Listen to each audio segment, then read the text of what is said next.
Bom dia, galerinha, tudo bem com vocês? Pessoal, estamos aqui hoje para darmos continuidade aos nossos trabalhos. Iremos falar hoje sobre a dinâmica da população brasileira. Mas antes da gente falar sobre a dinâmica da população do Brasil, é importante a gente trazer aqui algumas informações gerais, como por exemplo, o tamanho da população mundial. Atualmente, nós temos uma população mundial de aproximadamente 7,5 bilhões de habitantes. População esta que está mal distribuída no nosso planeta, tanto em relação aos continentes, como também em relação aos países. Pessoal, quando estudamos em relação às populações, os habitantes do nosso planeta, a gente vai ver que o nosso país é um dos países que tem maior população mundial, sendo numa classificação colocado como a quinta maior população mundial, com aproximadamente 210 milhões de habitantes.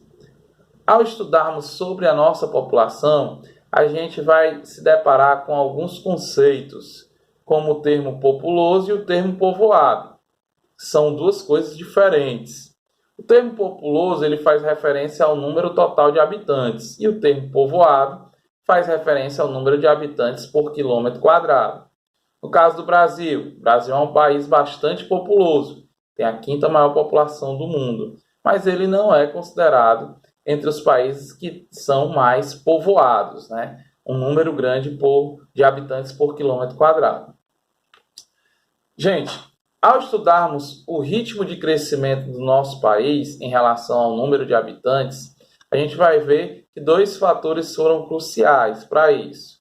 Um deles é o saldo migratório, que é a relação entre o número de imigrantes e emigrantes, e o outro seria o crescimento vegetativo, que é o saldo em relação à taxa de natalidade e à taxa de mortalidade.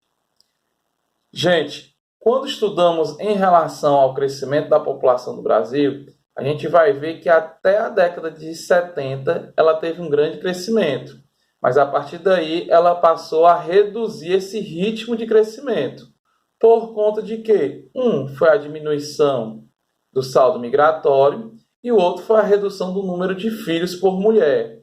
Redução esta que foi influenciada pelo modo de vida urbano, pois nesse período a maior parte da população já vivia nas cidades, o acesso aos métodos anticoncepcionais e também o fato da mulher estar no mercado de trabalho.